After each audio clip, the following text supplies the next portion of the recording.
مباراة الأسبوع 30 في مباراة اتلعبت وفي مباراة لسه هتتلعب النهاردة وبكرة.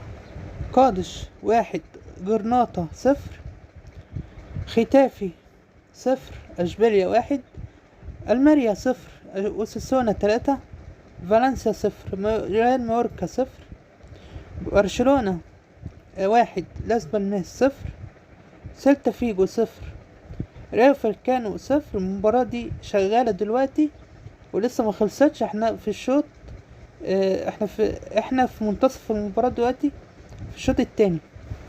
جيرونا هيلاعب ريال بيتيس الساعة 4:15 مساء. ألفش هيلاعب ريال سوسيداد الساعة 6:30 مساء. وهتختتم مباراة اليوم بمباراة ريال مدريد وأتلتيكو بلباو الساعة 9 مساء. بكرة هتنتهي مباراة هذا الأسبوع بمباراة فيا ريال وأتلتيكو مدريد، هتتلعب الساعة 9 مساء. هنتكلم كده ونقول رأينا عن نتائج مباراة اللي اتلعبت في هذا الأسبوع إلى الآن. قادش 1، جرناطة 0. أظن يعني نتيجة كويسة لقادش عشان يعدل موقفه في جدول الدوري الأسباني. ختافي 0، أشبيليا 1. نتيجة يعني مش مفاجأة لأن أشبيليا فريق كبير، قدر إنه يفوز خارج أرضه 1-0 على ختافي. نتيجة كويسة جدا لأشبيليا.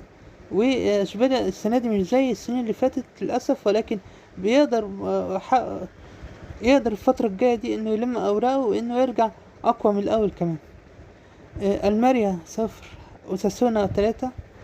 نتيجة مش مفاجأة لأن أوساسونا فريق كبير حتى لو بيلعب بره أرضه. فريق الماريا من الفرق برضو اللي بتعاني هذا الموسم في الدوري. فنتيجة كويسة لأوساسونا خارج أرضها إنه يكسب 3-0. نتيجة كويسة أوي. فالنسيا مايوركا 0-0. مباراة بالنتيجة دي كانت متكافئة بين الفرقتين، لأن الفرقتين يعني في مراكز كويسة هذا الموسم، كان فالنسيا أو ريال مايوركا. لكن لو تسألني وتقولي مين اللي خسر نقطتين في هذه المباراة، أقولك فالنسيا صاحب الأرض. برشلونة قدر فريق برشلونة أن يفوز 1-0 على لاس بالماس على أرض قصاد جمهوره. نتيجة كويسة جدا لبرشلونة، تقدر تخليه الفترة الجاية ينافس أكتر على بطولة الدوري السنة دي، اللي في منافسة شرسة جدا بين ريال مدريد وبرشلونة. نتكلم بقى ونقول يعني توقعاتنا للمباراة اللي لسه ما اتلعبتش. جيرونا ريال بيتيس أرشح للفوز، يعني جيرونا.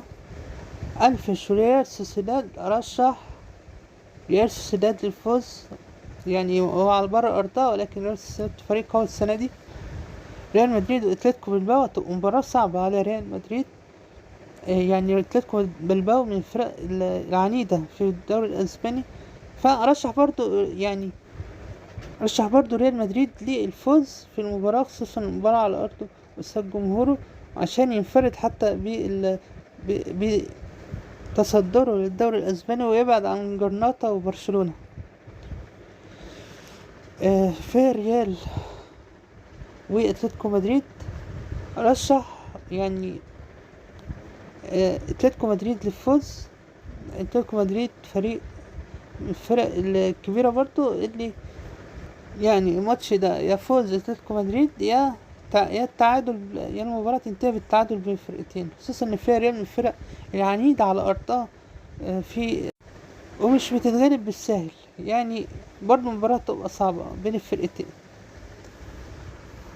عرفنا النهاردة مباريات الأسبوع 30 للدوري الأسباني، وعرفنا توقعاتي للمباريات اللي اتلعبت والمباريات اللي لسه هتتلعب النهاردة وبكرة.